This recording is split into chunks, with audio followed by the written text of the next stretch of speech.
এই বিষয়গুলো অবশ্যই বিরত থাকেন এবং যেটা সত্য সেটাই শুধুমাত্র তারা মামলা করে নিয়ে আসেন।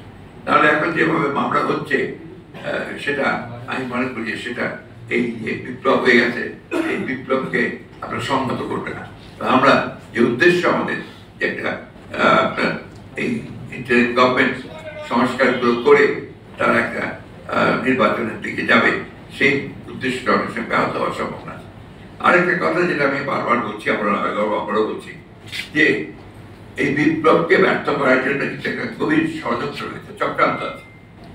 আপনারা লক্ষ্য করে দেখবেন যে বিদেশ থেকে, বিশেষ করে পার্শ্ববর্তী ভারত থেকে এমন কতগুলো প্রচারণা চালানো হচ্ছে যে প্রচারণাগুলো থেকে যেন বাংলাদেশের যে বিপ্লব সেটাকে তারা নস্বাত করতেছে। কতগুলো পলিটিক্যাল ইস্যুকে তারা কমিউনাল ইস্যু বানাতে চায়, যেটা একেবারেই গ্রহণযোগ্য না।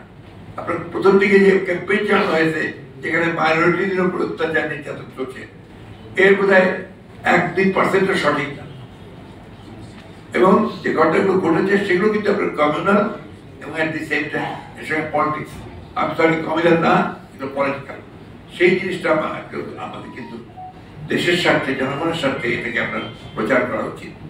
দ্বিতীয়ত হচ্ছে যে আপনার এই যে এখন যেটা অনেকে অভিযোগ করছেন দখলদারি, আপনার বিভিন্ন রকম, এগুলো কিন্তু একটা ক্যাম্পেইন চলছে, কনসার্ট ক্যাম্পেইন, এবং আমি বলতে বাধ্য কিন্তু অত্যন্ত আবার সে আগের মতো 1-11 মতো বিএনপিকে লক্ষ্য করে সেই কাজগুলো করা হচ্ছে। এটা আমি মনে করি যেটা অত্যন্ত একটা অন্যায় হচ্ছে, অবিচার হচ্ছে। কারণ বিএনপি গত 15 বছর ধরে এই দেশের গণতন্ত্রকে পুনরুদ্ধারের জন্য সবচেয়ে বেশি ত্যাগ স্বীকার করছে।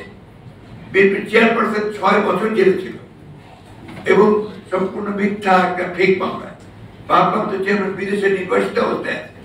আমার এখানে আমাদের শীর্ষ নেতারা একজনও বাকি নেই যারা জেলে 2-3বার 4বার 5বার 10বার 11বার যায়, এবং তার পরবর্তী স্তরের নেতারা 124, 140, 150, এমনকি 326টা পর্যন্ত মামলা হয়েছে, সাজা হয়েছে প্রায় 2,500 নেতা কর্মীর বিরুদ্ধে।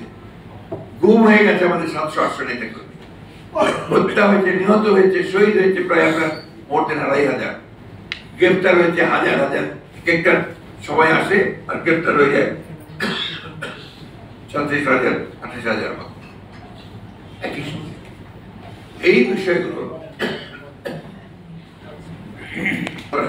একটা পরিকল্পিত একটা আপনার ক্যাম্পেইন আছে।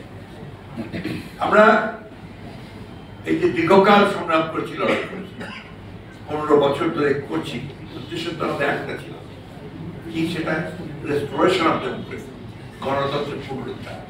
সেটা কিভাবে? যেহেতু এখানে মানুষ ভোট দিয়ে প্রতিনিধি নির্বাচিত করতে পারে না, তার